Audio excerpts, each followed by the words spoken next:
เปิดภาพมาที่บ้านทุ่งวายพี่น้อยเนาะก็ว่าสิมาหาทาง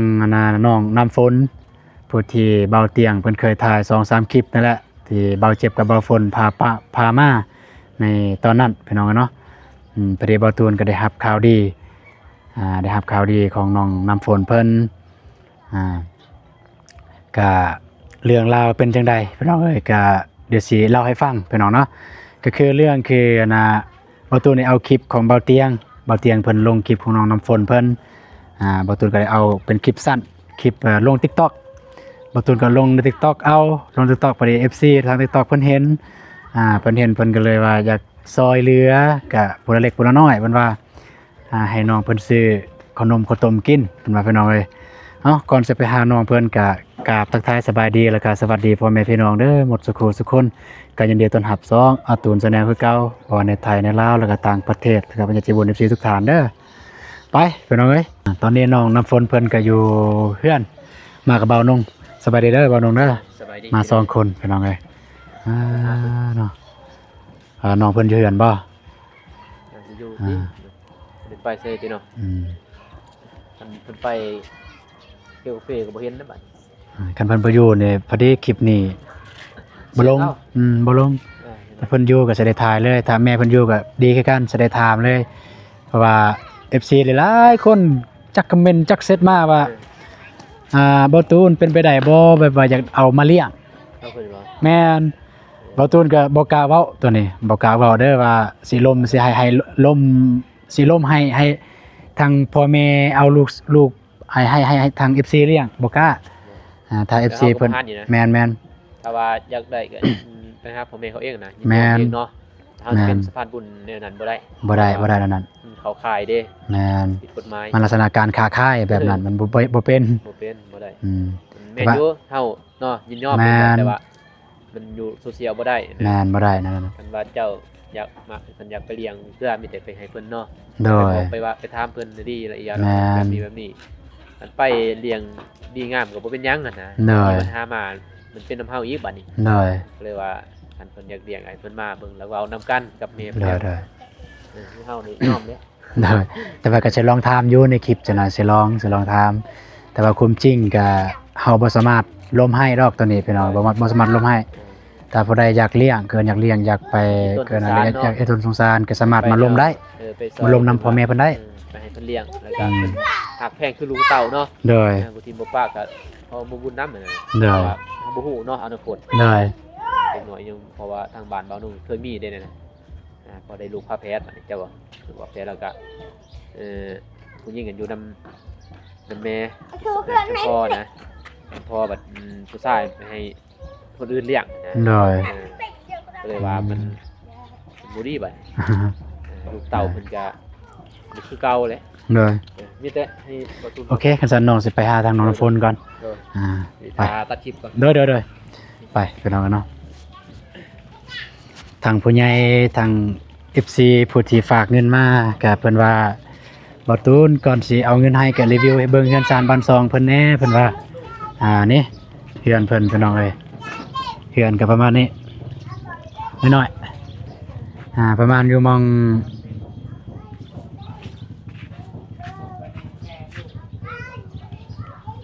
เฮือนเฉพาะเฮือนนอนประมาณ2x2พี่น้องเอ้ยเฉพาะบอนที่นอนนะ2x2อยู่ในนั้นแต่ว่ารวมเฉพาะตีเป็นหลังคาเลยก็ประมาณมอง3x3เฮือนนี่เดี๋ยวสิไปถ่ายเบิ่งทางหลังพุ่นจักหน่อยพี่น้องเอ้ยนี่เฮือนก็แอมด้วยสังกะสีแล้วก็มุงกับสังกะสีกันแต่ก็มีผ้าบัดโอ้มีโซลาร์เซลล์ของเบาเตียงเพิ่นเอาให้พี่น้องเอ้ยไปพี่น้องเอ้ยไปเบิ่งทางหลังก่อนว่าเป็นแบบใดพี่น้องเนาะนี่ดินเพิ่นอยู่นี่ดอกแล้วก็สิได้ถามเลยว่าดินที่เพิ่นอาศัยอยู่นี่มันดินผู้ใดพี่น้องเนาะก็มีนำคลิปเบาเตียงแต่ว่าเบาตูนยังบ่ทันได้ถามเดี๋ยวเบาตูนสิลองถามเบิ่งจักหน่อยว่าที่มาที่ไปเป็นจังได๋แล้วมาอยู่เป็นจังซี่พี่น้องเนาะแล้วก็สิถามว่า ถ้าสมมุติมีคนอยากขอเลี้ยงจังซี่ลูกเต้านะให้เลี้ยงบ่แล้วก็สิถามทางแม่เพิ่นรายละเอียดเป็นจังไดก็ไปหานํกันเลยพี่น้องเนาะสิแม่นอยู่เฮือนนั่นแหละช่วงนี้ก็ช่วงเก็บกาแฟรับจ้างมันสิถามได้ไปอยู่บ่ครับเจ้าครับจ้างนี่เฮือนซานบ้านซองเพิ่นน้อยเดียวพี่น้องเอ้ยอ่า ปาปามืดแท้สบายดี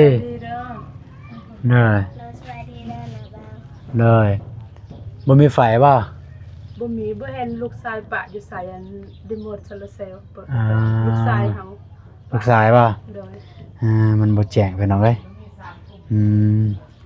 หาโมงลมก่อนคันสันออกมานี่ได้ป่ะมานอกเนี่ยมาลมกันอยู่นอกมา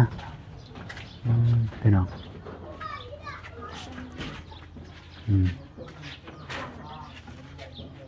ได้อยู่หันก็ได้เบิ่งสิเบิ่งมันแจ้งแล้วขับใจได้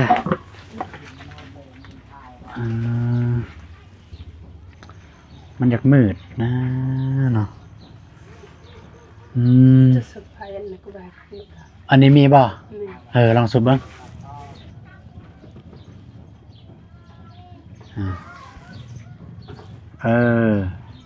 อันนี้ก็ยังคือเก่านั่นแหละเอานั่งแบบนี้โอเคก็ได้ใส่ก็ได้ใส่ไปใส่ก็ได้เด้อ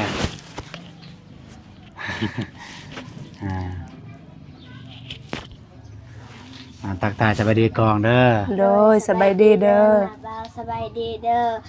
แม่พิมพ์หรือสบายดีเด้อทางพญาศิบนเอฟซีทุกท่านฟังไทยฟังเราอยู่ในต่างประเทศก็ขอสวัสดีสบายดี ที่ไอ้มัน แม่นวะเข้ามาอันนี้ก็คือน้องของวันนี้เนาะ โดย จักปีแล้วผมเป็นเอื้อยเนี่ย 10 ปี 10 ปีน้องได้ 6 ปี รับแม่ได้ 30 โอ้30แต่ว่าเอื้อยของบาวตูนหน่อยหนึงบาวตูนก็28 32 ปีห่างกัน2 ปียังเหียนบ่อันนี้ยังเหียนบ่ เฮียน เหียนปอใดแหละ ปันนึง ปอหนึ่งเอื้อยได้ ปห้า ป .5 เดิน เนาะเรียนของป .1 กับป .5 พี่น้องเอ้ยอันน่ะ สิถามประมาณ 2-3 คำถามนี่แหละพี่น้องเอ้ยเฮือนที่อยู่นี่มันเฮือนผู้ใด เพื่อนน้องสาย เฮือนน้องสายบ่ โดย แต่ตะกี้นี่อยู่ไสตะกี้นี่ ตะกี้ก็อยู่ดินเขาปลูกเฮือนอยู่ดินเขาลังน้อยๆคือการหักเขาไรนี้ อ๋อตะกี้นี่อยู่ดินเขามีเฮือนของตัวเอง โดย แต่ว่าเขาไล่หนี้เลยมาอยู่นี่ โดย เห็นน้องอันนี้คือน้องสายเนาะ โดยเฮือนน้องสาย แล้วอันดินนี่เป็นดินของผู้ใดดินเนี่ย ดินของน้องสายคือกัน ดินของน้องสายเรามาให้ยืมอยู่ซื่อ เราได้บอกว่าที่มาที่ไปเป็นจะได้จึงได้อยู่แต่3 คนนี่ แบบย้อนยังจึงได้มาอยู่สองย้อนยังจึงได้อยู่แต่3 คนนี่ ๆก็เฮินพะเพ สวัสดีเลยเนาะย้อนก็ย้อยอีแปรย้อนเราอีแปรจึงอัดมวยแปรหนักกันนะ อันแบบอันยอนทุกอย่างก็ไม่เพียกระไรกันก็ บอตะกี้นี่มีพอแต่ว่า โดย นั่นแหละย้อนยังจึงได้อยู่แต่3 คนบาดนี้พอไปใส่ ย้อนว่าพาเพิ่นปะพาเพิ่นนี่เฮาถึงอยู่3 คน อ๋อ พาเพิ่นนี่บ่ฮู้เหตุผลได้หยังเพิ่นบ่ขับบ่ลาเพิ่นไปเลย อ๋อบอกได้บ่ว่าพอเป็นคนทางใด คนทางบ้านเกินอยู่เมืองทรคอมแขวงเวียงจันทน์ อยู่บ้านเกินเมืองตะละคมแขวงเวียงจันทน์ โดย แขวงเวียงจันทน์เมืองตะละคมบ้านเกินแขวงเวียงจันทน์นครหลวงว่าจักประมาณเวียงจันทน์คันอยู่บ้านเกินได้เกินว่าได้พบได้ฮักกันอะไรกับทางพอ2 น้องเนี่ย เพิ่นมาเล่นอยู่บ้านเฮาเพิ่นจึงเห็นเฮาเพิ่นเลยมักเพิ่นมาเล่นน้ำไอฮักเพิ่นอยู่นี่ อ๋ออืม เพิ่นเลยมักเฮาเขาก็เอากันทางผู้ใหญ่เขาก็ฮู้หมด อืมเลยได้อยู่นำกันได้แต่งงานกันบ่ โดยได้แต่ง ได้แต่งงานกันได้จักปีตั้งแต่แต่งงานฮอดปัจจุบันนี้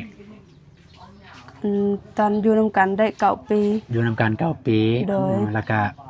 ปะกันได้จักปีละ 4 ปี อ๋อ4 ปีก็รวมตั้งแต่นั้นมาก็13 ปีแล้วเนาะ โดย อืม13 ปีอืมอ่าปกตินี่เฮ็ดหยังอยู่ในเฮือนในศาลนี่เป็นหลักเลยแบบว่า หาเงินหาคำ มีแต่ไปรับจ้างแหละ รับจ้างเนาะ โดยรับจ้างเสียหญ้าเก็บกาแฟ รับจ้างเสียหญ้า ยำกาแฟก็เก็บกาแฟ อืม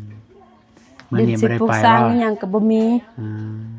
ดินปลูกสร้างบ่มีบ่ โดย ดินของตัวเองบ่มีเลย บ่มี อ่า ดินสิปลูกกาแฟคือเพิ่นปลูกบ่มีมีแต่ไปหารับจ้าง ปกตินี่คันไปรับจ้างนี่ได้ประมาณเท่าใด ได้ประมาณคันได้ลื่นก็แสนหนึง 100,000เนาะ โดย อืมเคยบ่ไปเก็บกาแฟรับจ้างเก็บกาแฟหยังเคยบ่ เคยไปเก็บอยู่บ้านห้วยดำ อ๋อแสดงว่ากันสันก็ไปทุกประเภทแหละ โดย อันใดมีหมู่จ้างหมู่เฮ็ดก็ไปเลย โดยไปหมด อ่า ไปไทยก็ไปฮอดเด้อ โอ้ไปเวียไทยบ่ โดย โอ้ เอาลูกกันได้ไปนำเจ็บไปนำ เอาลูกนี่ไปนำเลย โดย ตอนไปไทยเนี่ยผัวยังอยู่ป่ะ บ่ โอ้ปากันกับผัวแล้วก็ไปไทย โดย เอาลูกไปนำเลย โดย 2 คนเลยป่ะ ผู้นี้อยู่นำแม่เฒ่า เอาแต่ผู้ชายเนี่ย โดย อืมเนาะแต่ว่าชีวิตก็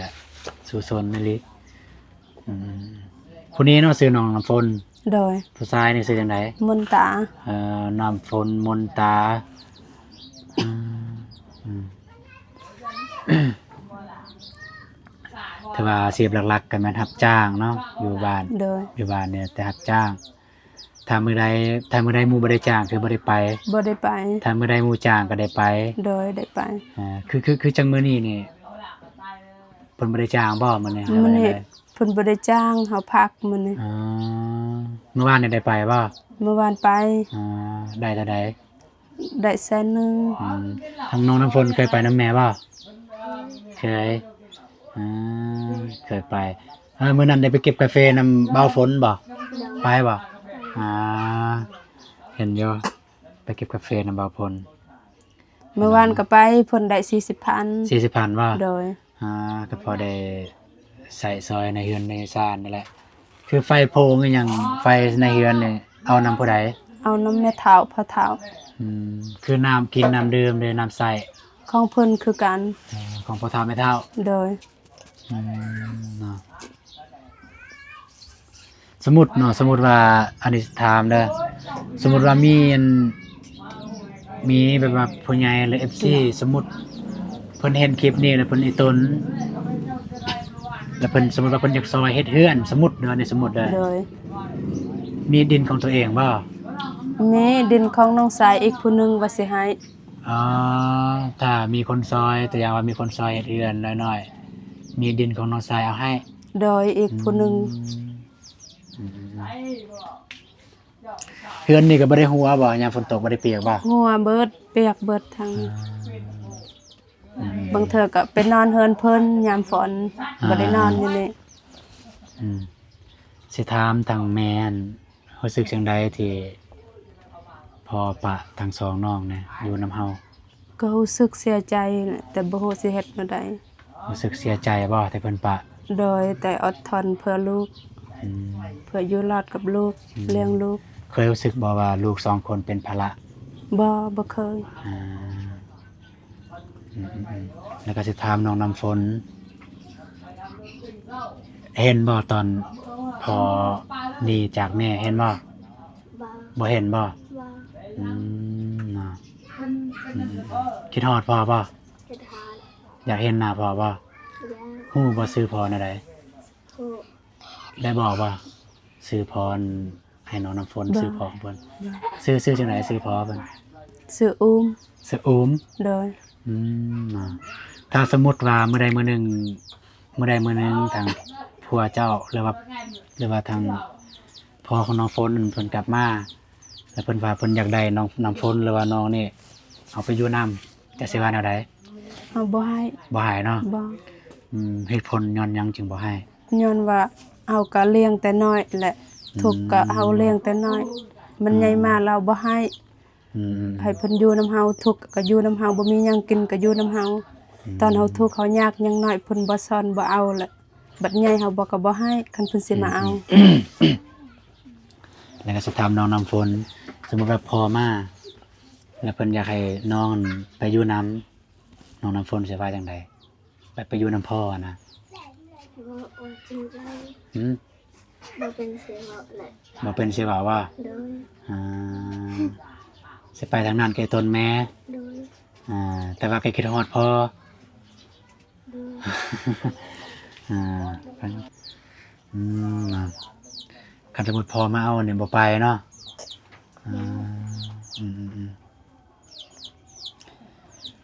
ครับบ่ว่ากันพี่น้องเอ้ยแต่ว่าตัวนี้เนี่ยเฮาบ่สามารถคือว่าเรื่องกฎหมายเนาะ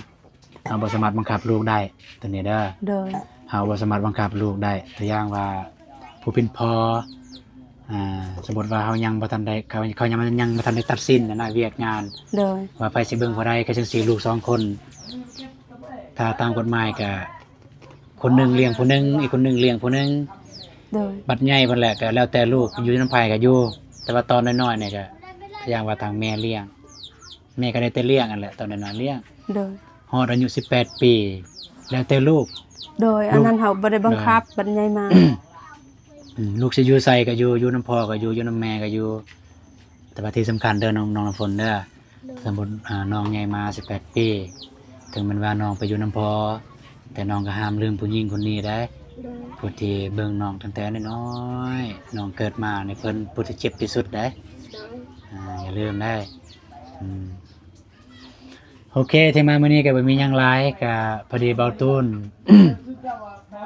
พอดีเบาตูนได้มีงบ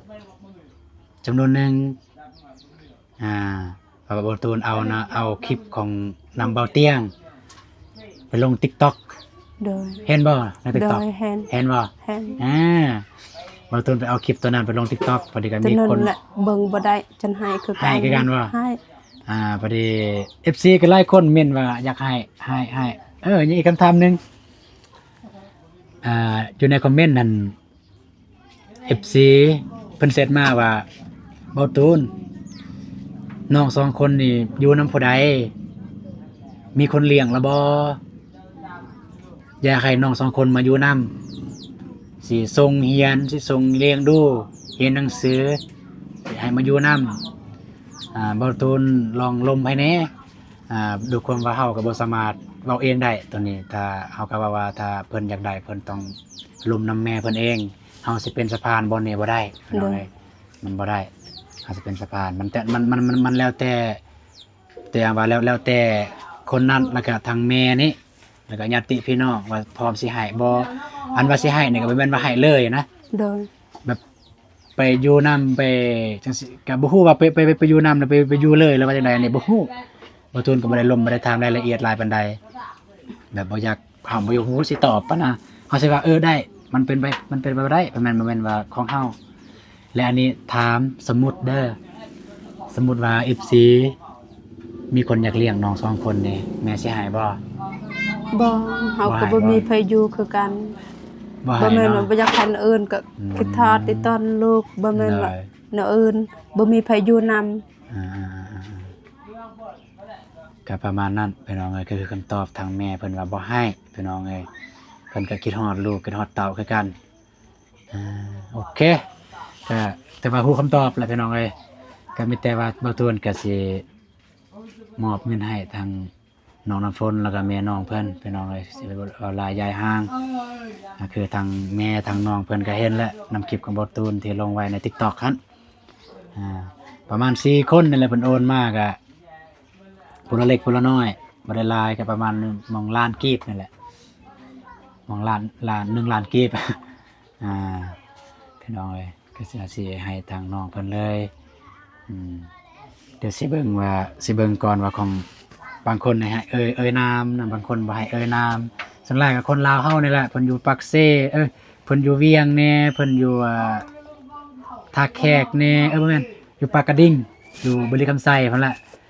อยู่เวียงแน่อยู่ปากกระดิ่งแน่เดี๋ยวสิเบิ่งว่าเบิ่ง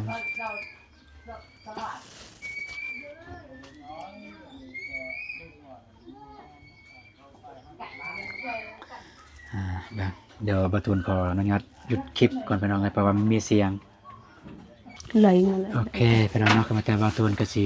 มอบเงินให้เลยพอดี1,11,000ไปน้องเลยคนโอนมากกะ1,11,000 1,100,000เบิ่งสิเบิ่ง1,100,000เท่าไหร่เพราะว่าเพิ่นโอนมา4คนจำนวน4คนนั่นแหละเพิ่นโอนมา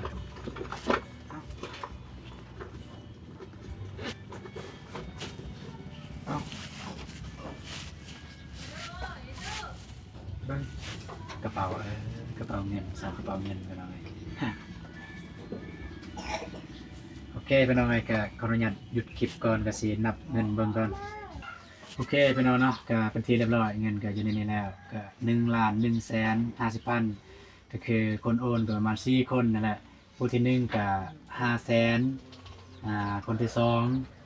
250,000ที่3ก็250,000ที่4 150,000พี่น้องเอ้ยไปได้ถึงอยู่1,150,000แต่ว่าสิมอบให้ทางน้องน้ำฝนเลยเอาเนาะ เด้อ โอ้ยเอานับเบิ่งเด้อนับเบิ่งโอ้นับอีกบ่ 3 4 5 6 7 8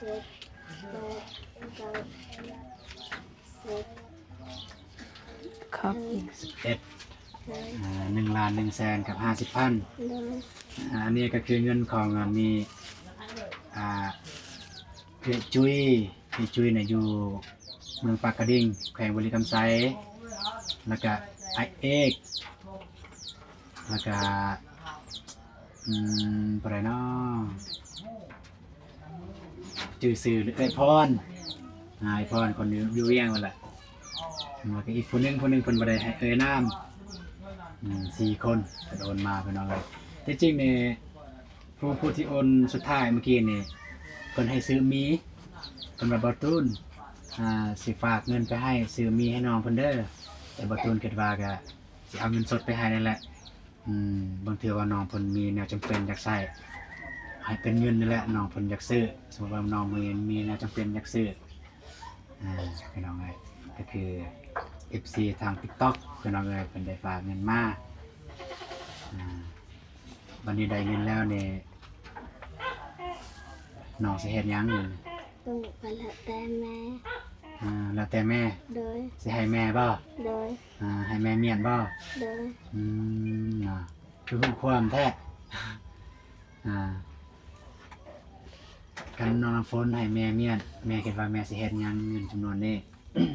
แม่ว่าสิซื้อสังกะสี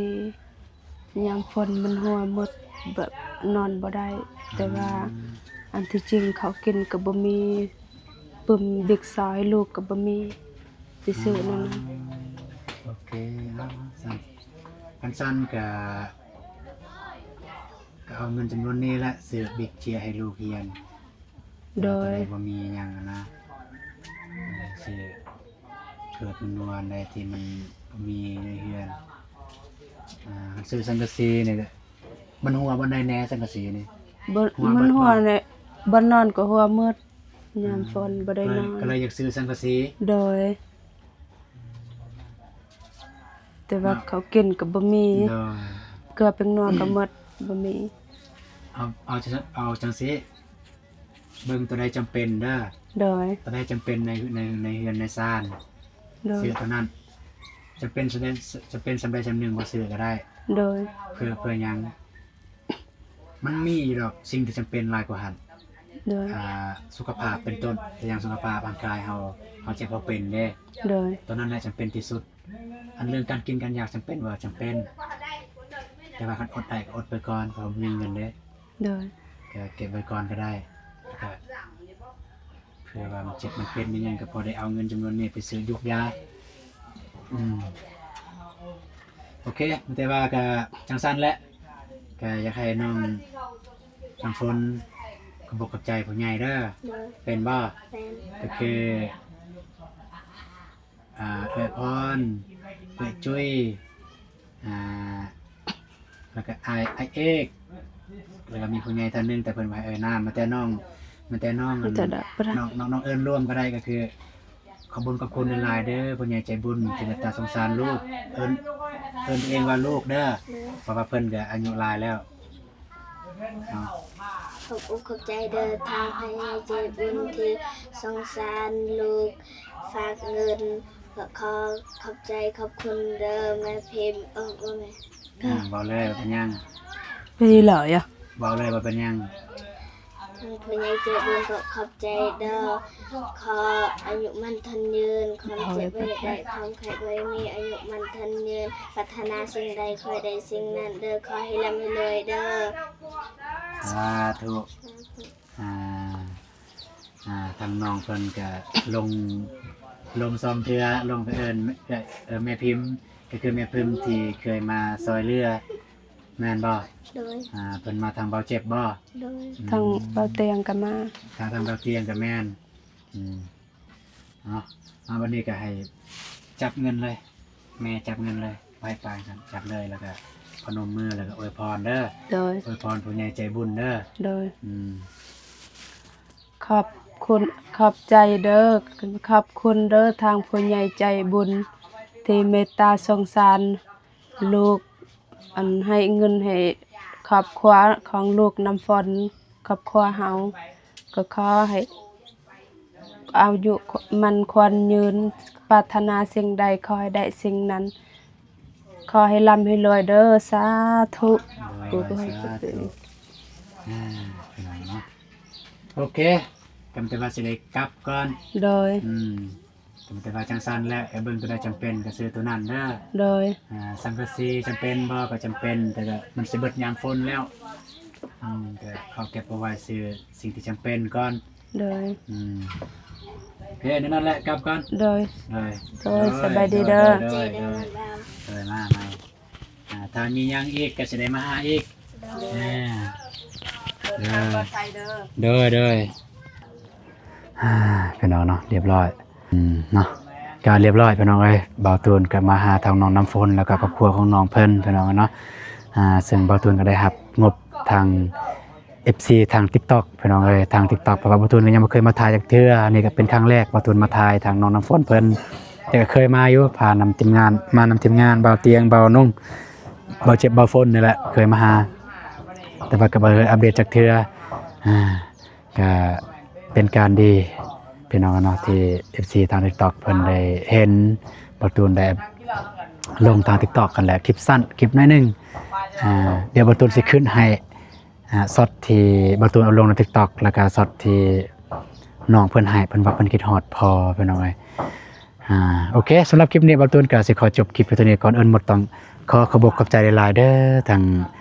ผู้ใหญ่ใจบุญและทุกท่านที่ตามชมคลิปของบ่าวตูนแต่ต้นจนจบคลิปจะได้ก็ขอให้ผู้ใหญ่ใจบุญและทุกท่านจงอยู่เย็นเป็นสุขสุขกายสุขใจสุขภาพแข็งแรงอายุมันคนยืนปรารถนาสิ่งใดขอให้ได้สิ่งนั้นดังสมการปรารถนาเด้อสาธุ